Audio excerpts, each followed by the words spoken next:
नमस्कार दोस्तों, एग्जाम साधक के प्लेटफॉर्म में आपका स्वागत है। आज है 11 फरवरी और आज की शुरुआत करते हैं हम आज के सुविचार के साथ। ए मंजिल के मुसाफिर, हौसले की तरकस में मंजिल का वो तीर जिंदा रख। हार जाओ तुम जिंदगी में सब कुछ, फिर भी जीतने की उम्मीद जिंदा रख। चलिए आज की क्लास हम कल के रिवीजन के साथ शुरू करते हैं। सबसे पहले हम देख लेते हैं कि कल हमने कौन कौन से क्वेश्चंस देखे थे। तो हमारा पहला क्वेश्चन था, किस कंपनी ने भारत का पहला drone traffic management system sky UTM launch किया है, और इसका सही आंसर है स्काई एयर। आगे बढ़ते हैं, भारत में स्वदेश दर्शन योजना कब शुरू की गई थी? 2014-15 में यह योजना शुरू की गई थी। बहुत ही इंपॉर्टेंट है और आपको याद रखना है। उसके बाद आगे बढ़ते हैं, किस भारतीय संस्थान ने प्रतिभा विकास के लिए एसोसिएशन फॉर टैलेंट डेवलपमेंट सर्वश्रेष्ठ पुरस्कार 2023 जीता है? और इसका सही आंसर है एनटीपीसी। कल हमने इसके बारे में बहुत कुछ बातें डिस्कस करी थी, आप चाहें तो पीछे वीडियो में जाकर देख सकते हैं। किस राज्य के सीएम द्वारा 108 नंबर क्लिनिक लॉन्च किया गया है? तो कर्नाटक के द्वारा 108 नंबर क्लिनिक लॉन्च किया गया है। आगे बढ़ते हैं, वैश्विक दुग्ध उत्पादन में भारत का योगदान कितने प्रतिशत है? तो कल हमने देखा था कि 24% योगदान है।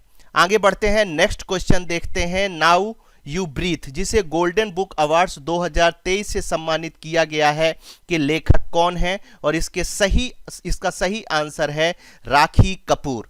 आगे बढ़ते हैं, किस ऑपरेशन के तहत भारत तुर्कियों को राहत सामग्री से भरा C-17 विमान भेजेगा?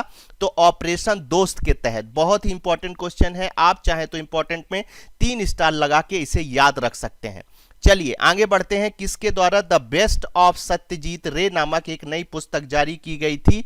तो पेंगुइन इंडिया, ये एक पब्लिकेशन है और इसके द्वारा जारी की गई थी। कल हमने इनके बारे में भी आपको बहुत सारी बातें बताई थी। केवी तिरुमलेश, जिनका हाल ही में निधन हो गया, वो कौन थे? तो ये एक लेखक थे। उसके बाद आगे बढ़ते हैं, केंद्रीय मंत्री अश्विन वैष्णव ने डिजिटल भुगतान उत्सव का शुभारंभ कहां किया है? तो इन्होंने नई दिल्ली में इसका शुभारंभ किया था। चलिए आगे बढ़ते हैं और देखते हैं, कल हमने आपसे एक सवाल किया था, कौन सा देश 2023 में UNFCCC COP28 की मेजबानी करेगा? बहुत ही अच्छा क्वेश्चन है और ये व्यापम जैसे एग्जामों में आने की पूरी संभावना है। हमने ए ऑप्शन दिया था आपको भारत, बी ऑप्शन दिया था संयुक्त अरब अमीरात, सी ऑप्शन दिया था हमने अमेरिका, और डी ऑप्शन दिया था हमने चाइना, और इसका सही आंसर है संयुक्त अरब अमीरात।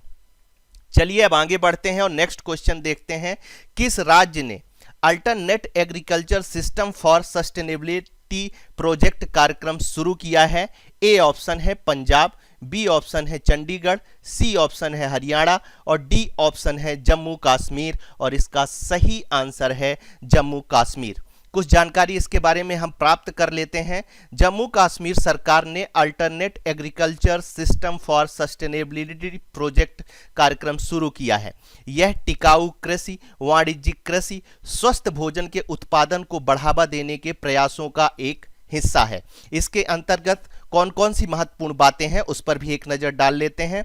तो 10,000 किसान परिवारों को जैविक कृषि खेती में प्रशिक्षित किया गया है। उसके अलावा 200 वाणिज्यिक और 3,000 कम लागत वाले वर्मी कंपोस्टिंग इकाइयों और 100 एकीकृत जैविक कृषि प्रणालियों की स्थापना का लक्ष्य इस योजना के अंतर्गत रखा गया है। चलिए आगे बढ़ते हैं और नेक्स्ट क्वेश्चन देखते हैं। 2 दिवसीय अर्बन 20 सिटी शेरपाओं की बैठक भारत में कहां हुई है? बहुत ही इंपॉर्टेंट क्वेश्चन है क्योंकि ये G20 से संबंधित है और ये महत्वपूर्ण हो जाता है। ए ऑप्शन है गुजरात अहमदाबाद, बी ऑप्शन है महाराष्ट्र नासिक, सी ऑप्शन है मध्य प्रदेश इंदौर, और डी ऑप्शन है बिहार पटना, और इसका सही आंसर है ए गुजरात अहमदाबाद। कुछ जानकारी प्राप्त कर लेते हैं। 9 फरवरी को गुजरात के अहमदाबाद में 2 दिवसीय अर्बन 20 सिटी शेरपाओं की बैठक हुई है। यह G20 के समूह के भारत की अध्यक्षता के भाग के रूप में गुजरात में आयोजित की गई है। U20 ठीक है, इसी का एक भाग है जो कि G20 के इंगेजमेंट समूहों में से एक है। ठीक है। उसके बाद U20 6 प्राथमिकता वाले क्षेत्रों पर प्रकाश डालता है। एक नजर हम डाल लेते हैं कि कौन कौन से ऐसे क्षेत्र इसके अंतर्गत आते हैं। तो पहला क्षेत्र आता है पर्यावरण के अनुकूल व्यवहार, दूसरा आता है जल सुरक्षा, तीसरा आता है जलवायु वित्त, चौथा आता है स्थानीय पहचान, पांचवा आता है शहरी नियोजन और शासन, और छठा आता है शहरी सुविधाओं का डिजिटलीकरण। ठीक है। फिर विश्व दलहन दिवस 2023 कब मनाया गया? तो ए ऑप्शन है 8 फरवरी, बी ऑप्शन है 9 फरवरी, और सी ऑप्शन है 10 फरवरी, और डी ऑप्शन है 11 फरवरी। सही आंसर देख लेते हैं 10 फरवरी। ये विश्व दलहन दिवस आपको इसलिए भी याद रखना जरूरी है क्योंकि मध्य प्रदेश में दलहन का उत्पादन सबसे अधिक होता है। इस लिहाज से भी यह महत्वपूर्ण हो जाता है। चलिए कुछ खबरें देख लेते हैं इससे संबंधित। विश्व दलहन दिवस 2023 10 फरवरी को मनाया जाता है। विश्व दलहन दिवस 2023 की थीम सतत भविष्य के लिए दलहन संयुक्त राष्ट्र महासभा द्वारा 2019 में 10 फरवरी को विश्व दलहन दिवस के रूप में घोषित किया गया था। बुर्किना फासो ने महासभा में इस दिन का प्रस्ताव रखा था। यह पश्चिम अफ्रीका में एक लैंडलॉक्ड देश है। चलिए आगे बढ़ते हैं। संयुक्त राष्ट्र महासभा ने 2016 को दलहन का अंतरराष्ट्रीय वर्ष घोषित किया था। यह बहुत इंपॉर्टेंट है, 3 स्टार बना लीजिए आप। दालें प्रोटीन का एक समृद्ध स्रोत है, इनमें वसा कम है, यह घुलनशील फाइबर से भरपूर होते हैं, वे मधुमेह जैसे गैर संचारी रोगों के प्रबंधन में मदद करते हैं, उनके नाइट्रोजन स्थिरीकरण गुण मिट्टी की उर्वरता में भी सुधार करते हैं। इस लिहाज से और जितने भी अभी हमने आपको दलहन के बारे में इंफॉर्मेशन दी है, ये सब याद रखिए, डायरेक्ट या इनडायरेक्ट रूप से आपके क्वेश्चन पेपर में आ सकता है। चलिए आगे बढ़ते हैं और नेक्स्ट क्वेश्चन देखते हैं। इसरो द्वारा SSLV D2 का लॉन्च कहां से किया गया है? ए ऑप्शन है श्रीहरिकोटा, बी ऑप्शन है डॉक्टर अब्दुल कलाम द्वीप, सी ऑप्शन है सतीश धवन अंतरिक्ष केंद्र, और डी ऑप्शन है दोनों, ए और सी। इसका सही आंसर है ए और सी। सतीश धवन अंतरिक्ष केंद्र श्रीहरिकोटा में स्थित है। ठीक है। उसके बाद ये आज तक का सबसे छोटा प्रक्षेपण यान है, इसलिए इसकी इंफॉर्मेशन आपको होना जरूरी हो जाता है, याद रखिए इसे। 10 फरवरी को भारतीय अंतरिक्ष अनुसंधान संगठन, जिसे इसरो भी कहा जाता है, द्वारा लघु उपग्रह प्रक्षेपण यान जिसे SSLV D2 की दूसरी विकासात्मक उड़ान सफलतापूर्वक लॉन्च की गई है। SSLV D2 के नाम से भी इससे संबंधित क्वेश्चन आपसे पूछा जा सकता है। 3 उपग्रह EOS 07 जानूस 1 आजादी सेट 2 को ले जाने वाला SSLV रॉकेट को सतीश धवन अंतरिक्ष केंद्र से प्रक्षेपित किया गया है। 10.2 किलोग्राम वजनी उपग्रह जानूस 1 अमेरिका के एंटारिस का है। जानूस 1 का एक स्मार्ट उपग्रह मिशन है जो अंतरिक्ष सॉफ्टवेयर प्लेटफॉर्म पर आधारित है। चलिए आगे बढ़ते हैं और नेक्स्ट क्वेश्चन पर नजर डालते हैं। पीएम मोदी ने वैश्विक निवेश शिखर सम्मेलन 2023 का उद्घाटन कहां किया? ए ऑप्शन है नई दिल्ली, बी ऑप्शन है लखनऊ, सी ऑप्शन है बेंगलोर, और डी ऑप्शन है अहमदाबाद, और इसका सही आंसर है बी लखनऊ। इससे संबंधित कुछ जानकारी हम प्राप्त कर लेते हैं। पीएम मोदी ने लखनऊ में उत्तर प्रदेश वैश्विक निवेशक शिखर सम्मेलन 2023 का उद्घाटन किया है। उन्होंने इन्वेस्ट यूपी 2.0 लॉन्च किया है। यह उत्तर प्रदेश सरकार का प्रमुख निवेश शिखर सम्मेलन है। जिला स्तरीय निवेशक सम्मेलन आयोजित करने वाला बाराबंकी पहला जिला था। झांसी प्रथम स्थान पर रहा है। यहां 1.84 लाख करोड़ रुपए का निवेश लाया गया, जो अन्य जिलों की तुलना में सबसे अधिक है। कानपुर दूसरे स्थान पर रहा है। लखनऊ 56,299 करोड़ रुपए के निवेश के साथ तीसरे स्थान पर रहा है। आगे बढ़ते हैं और नेक्स्ट क्वेश्चन पर नजर डालते हैं। ग्लोबल क्वालिटी इंफ्रास्ट्रक्चर इंडेक्स, जिसे GQII के नाम से भी जानते हैं, 2021 में भारत को कौन सा स्थान मिला है? चलिए ऑप्शन देख लेते हैं। ए है दूसरा, बी है तीसरा, सी है चौथा, और डी है पांचवा, और इसका सही आंसर है डी पांचवा। ग्लोबल क्वालिटी इंफ्रास्ट्रक्चर इंडेक्स गुणवत्तापूर्ण पूर्ण बुनियादी ढांचे के आधार पर 184 अर्थव्यवस्थाओं को रैंकिंग देता है। ठीक है, 2020 में भारत प्रत्यायन में दुनिया में 9वें स्थान पर था। भारत की समग्र QI प्रणाली दुनिया में 10वें स्थान पर बनी हुई है।